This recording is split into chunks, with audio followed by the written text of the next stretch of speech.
भैया महामहिम का दौरा था जी। जबरदस्त दौरा रहा। एनीमिया और सिकल सेल को लेकर के उन्होंने काफ़ी जागरूकता दिखाई और यहाँ के लोगों को सचेत होने को भी कहा। क्या कुछ कार्यक्रम की रूपरेखा है, किस तरीके का कार्यक्रम आयोजित है और कब तक ये चलने वाला है? जी। राहत मेगा स्वास्थ्य शिविर है, ये रोटरी इंटरनेशनल डिस्ट्रिक्ट 3040 की तरफ से आयोजित किया गया है। इसमें मध्य प्रदेश शासन का बहुत सहयोग हमें प्राप्त हो रहा है।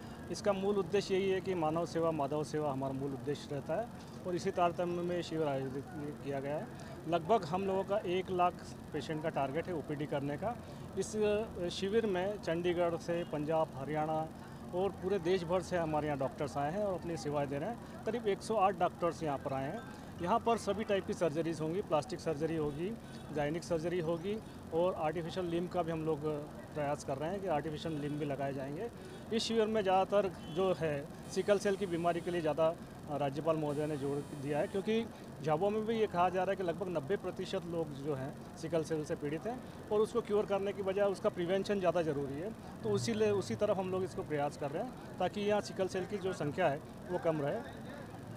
झाबुआ को लेकर के महामहिम की जो चिंता थी वो साफ तौर पर नजर आई। 32 में से 28 पेशेंट सिकल सेल से पीड़ित मिले हैं। इसको लेकर के आगामी समय में क्या निवारण? इसका निवारण यही है कि prevention is better than cure कहा जाता है। तो जितनी ज़्यादा प्रशासन और जो CMHO ऑफिस और जो स्वास्थ्य विभाग जितना ज़्यादा डिटेक्शन करेगा, जितने ज़्यादा लोगों की खोज करेगा, उतना ही फ़ायदा मिलेगा। और वो लोगों को डिटेक्ट करने के बाद में ताकि दूसरे लोगों को अवेयरनेस बढ़ाए कि सिकल सेल की बीमारी जो है डेंजरस बीमारी है और इसका अनक्योरेबल है, बहुत मुश्किल से क्योर होती है। तो प्राइमरी स्टेज पे अगर इसको डिटेक्ट कर लिया जाता है तो उसका फ़ायदा मिलता है। तो ऐसी स्टेज में जहाँ किसी एक व्यक्ति को सिकल सेल से पीड़ित है तो उसका विवाह दूसरे सिकल सेल पीड़ित से नहीं किया जाना चाहिए, अदरवाइज़ उसके अंजाम जो है बहुत घातक होते हैं। चूँकि रोटरी का लगातार प्रयासरत रहा है, अलग अलग क्षेत्रों में उन्होंने काम किया है, यहाँ पर जाकर के जो स्वास्थ्य शिविर की जो पहली ये एक ऐसा बड़ा कदम उठाया गया, आगामी समय में भी क्या ये स्थिति बनी रहेगी? बिल्कुल बनी रहेगी, क्योंकि ये मेगा स्वास्थ्य शिविर है। इसके लिए बहुत सारे संसाधन जुटाने पड़ते हैं, आर्थिक संसाधन भी बहुत महत्वपूर्ण होते हैं और डॉक्टरों का कोऑर्डिनेशन और वो कब फ्री रहते हैं वो भी इम्पॉर्टेंट होता है। तो उसका सभी सामंजस्य मिलाकर हम लोगों ने ये शिविर आयोजित किया गया।